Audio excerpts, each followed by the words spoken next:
You must be wondering why I'm showing you all these lovely pines and junipers, and they're all resplendent with their beautiful green foliage. Even our deciduous trees, look at these crabapples, you can't stop them growing. I've pruned these already 3 times since early March and I can't stop them growing. Even our seedlings are all growing well. So wherever I turn, you will see that the plants are all literally bursting with energy, bursting with growth, and this is what good, healthy bonsai should look like. Now, what is the purpose of this video? The purpose of this video is really to talk about feeding your trees. When you see things which are in good condition or things which take you back, it really has some reason behind it. So the reason behind all this lovely luscious growth is because they are kept in good condition and they are fed regularly. So you're right, you've guessed it by now. I'm going to talk about feeding. Many people don't understand feeding, or they don't bother to feed their trees. I'm sure you will have heard that there's what we call the common mistaken notion that in bonsai we starve our trees. We starve them so that they stay dwarf. Years ago, whenever we used to do these bonsai shows, people always say, oh, isn't it about starving your trees so that they don't grow big? It's not entirely true. All our bonsai are in very good health. So we don't starve our trees. In fact, they are fed extremely heavily or fed the right amount so that they stay healthy. So wherever we look around, we will see trees in good condition, and the good condition comes from feeding the trees. So let me begin by talking about what we feed the trees with. So I brought to you samples of what we actually sell on the nursery. I'm not trying to make a sales pitch, but this is an example of the type of fertilizer you can buy. There are all sorts of fertilizer. This one is a Japanese slow release fertilizer, and I think it is based on rapeseed. All these things are rapeseed. This is another Japanese brand, and these pellets, which are brown in color, that is like plant material. So I think it's a mixture of rapeseed and some synthetic fertilizer as well. You can also buy liquid feed. I won't show you the name. And then you can also buy all sorts of inorganic, that means chemical fertilizer like this, which is made in a powder form. This is a tree fertilizer. And you can also buy chicken manure. There's so many types of feed. So basically you can get plant-based fertilizer, you can get animal-based fertilizer, and then the natural, well, not natural, the chemical ones, which are just produced with all sorts of things like, I think they're mainly based on urea, which is used for farming. Now, what do these different fertilizers do? If you home in and have a look, you will find on all fertilizer packets a thing called the NPK. NPK, for those of you who know a little bit about chemistry, will know that N stands for nitrogen, P is phosphorus, and K is potassium. So all these 3 basic ingredients, they have a role to play. The N is supposed to produce leafy green growth. The P and K are more for strengthening the roots and the shoots. And the K in particular is used for ripening and producing flowers and fruit. So that is the basic ingredient. Why do they have these different formulations? If you look at this Japanese one, this one has got NPK of 541. So this is a spring fertilizer because the K is very low. So this should really be used in the spring. Now this one is the same, 541. The liquid one, let me read the formulation on this. This one is 4.5, 6, and 6. So this is like a autumn feed later in the year. So the nitrogen is not as high. So there are all these different types of fertilizer you can buy. You can try different varieties. It's up to you what you do. Some people still prefer to make their own. In the olden days, I remember my grandfather used to use human waste, as it were, to grow these vegetables and flowers. He grew the most beautiful dahlias, and I can remember him using human night soil for these things. Even in China to this very day, I believe they still use that in the countryside. I don't know about commercial farming, but certainly the rural people use that. So what I'm trying to point out is that all plants need to be fed. If you don't feed the plants, then they do not grow strong. So if the plants are strong, then you get a healthy plant and you can then do all sorts of things with them. So much for the feed. Let us show you how we apply these different fertilizers. So we'll go on to the nursery and show you how we apply them. So a big bonsai like this is the chemical fertilizer, and I'm not that scientific. I don't actually weigh the amount. A tree like this, I would put like 1 tablespoon of fertilizer like that. I just sprinkle it on. This is my old rigida. And even this tree, I would use a tree fertilizer like this and spray it very gently all around the tree. And every time you water the tree, it seeps in. I know that some people actually mix this in their watering can and then use it, but I don't see the point of doing that. You might as well just put it on the surface so that every time you water, they take the nutrients in. So all these big things, I just go around doing this. That's all I do. By the way, the weeds benefit a lot as well. So that's how you would feed. If you wanted to do these plants, for instance, these are all our Itoigawa junipers. You see how green they are? So this one, you can take a teaspoon and measure it, but you can also just come around and just sprinkle a little bit. I would say a pot like this, maybe 1 teaspoon for each of these. We sell a liquid fertilizer and we recommend using this for the indoor trees because they don't create so much smell. The only disadvantage of using the organic fertilizer is that if you use it for indoor plants, they become moldy and people don't like the mold.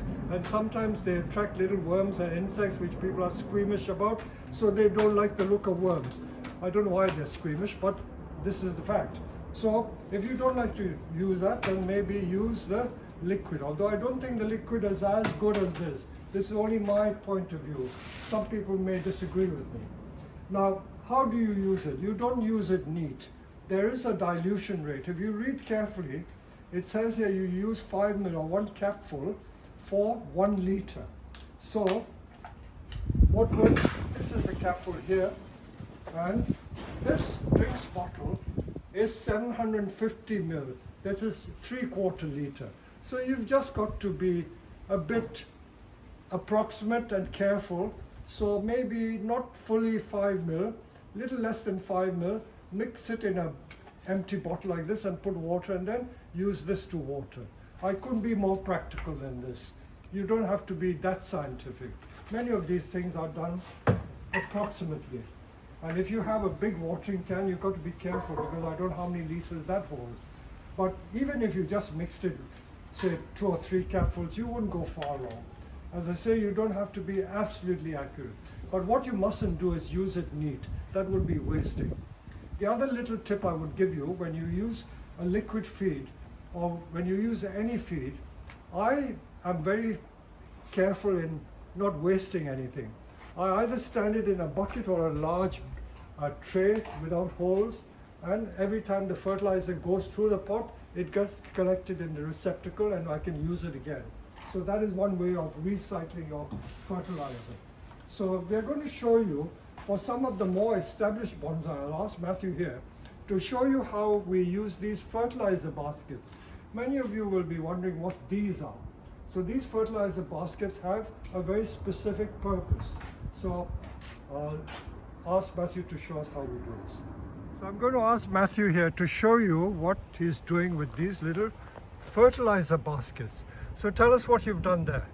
So this bit of sphagnum moss at the Yeah. bottom. Why do you put the sphagnum? That'll help keep the moist. Keep it moist. And Yes. help it to Okay, that's a very leach good out tip. into Very the soil good tip. and just close it up. Close it up. Yeah. And these certain situations where I don't know, the fertilizer might run off. Or Yeah. drop This off. is the root of a rock. You can see the amount of soil is so little, and if you put fertilizer, it can get washed off. So this is why we're using the basket over here. Then the fertilizer doesn't get washed away. You'll make sure you know you're getting fertilizer just where you want it. Yes. Okay. And yeah, maybe one here. Simple as that. Yeah, okay. So that's what we do. And the other advantage of using these little baskets is because the birds and animals like squirrels are very fond of the fertilizer, because I think it has something organic in it. They like the taste of it and they steal it. So if you put it in the baskets, there's less chance of them being pinched by the birds and animals. The other thing I need to mention is the frequency of feeding. Plants grow in the early spring. Most plants grow in the early spring. Even the conifers grow in the early spring. Although in the winter they grow slowly, although not as fast as in the spring and summer. So that's the time we feed them. So for most of our bonsai, we start with the early spring feed, which is usually, I would say, end of March or even mid-April. And then the midsummer one is usually in June or end of June. And then we do one final feed in early August or late August. And you've got to adjust the type of feed you use for different times of the year. So the early spring feed is when we use the high nitrogen feed. And if you are used to using chicken manure, that's got very high nitrogen. So chicken manure should only be used in the early spring feed. The midsummer feed, you can just use a neutral feed. And then in the late autumn or late summer, you can use the high phosphorus and high potassium feed. For fruiting trees like these quince, you see the lovely fruit. Now in order to help ripen the fruit, we have to use a high P and K fertilizer from midsummer onwards. Say from end of June, early July, and then again in August. So we use a high P and K. Maples also benefit from high P and K because it improves the autumn color.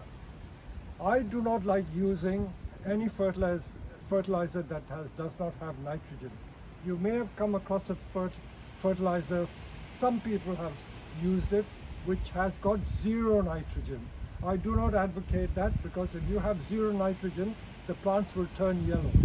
And it's better to use a fertilizer that has low nitrogen but high P and K. But I do not like using zero nitrogen fertilizer. So that's all I need to tell you about fertilizer. Everyone has their own preferred ways of doing it, and what works for you may not work for another person. In different countries, you may have different times of the year when you use fertilizer. So you've just got to keep trying and seeing what works for you and what doesn't work for you. There was one other thing I wanted to say, and that is there can also be a temptation to overfeed your trees. If you look up the internet, you will find a thing called reverse osmosis. That happens when you put too much fertilizer into the soil or in the plant, and when that happens, the plant cannot take it in and it throws it back out, and you can kill the plant. If you look at some of these plants with the very long shoots, that larch there and the ginkgo behind, look at the ginkgo shoots. They're all over 30 centimeters, like 40 or more centimeters long. And that has occurred only in the last month. And I suspect this is due to feeding, but if you cut it back, you will get more ramification, a lot of subsidiary growths going. So that's a good thing. But we got to watch it now, because from the latter part of the summer, we will stop using too much nitrogen fertilizer and revert to the low nitrogen, that means the high P and K feeds. The other thing which Matthew just mentioned to me, that if you overfeed your tree or feed too vigorously, especially with maples and other deciduous trees, you get very coarse growth, you get large leaves, long shoots. So you got to be careful with it. And especially with the exhibition trees, trees which have matured and reached to the ultimate stage where you don't want too much coarse growth. You've got to feed very carefully. I do not understand that. Maybe Matthew can say something about it. Have you got any thoughts about that, Matthew? About refinement, yeah, just to go easy on the fertilising, basically. Yeah. So Watch the how trees. would you feed the trees in that case? Um, In the normal way or just... very lightly, maybe just a little bit of liquid feed, depending on the tree. Yeah, depending how it responds Okay. throughout the year. Yeah. Liquid feed rather than the solid feeds. Yeah, maybe just some seaweed. We and- also use seaweed. We haven't mentioned seaweed. Yeah, that is very gentle feed, isn't it? Yeah, that could be enough just to keep the plant growing. Yeah. But not so you get. But huge with the extension. seaweed, is there an NPK I mentioned don't in think that? there is actually. Oh, No. Okay. All right.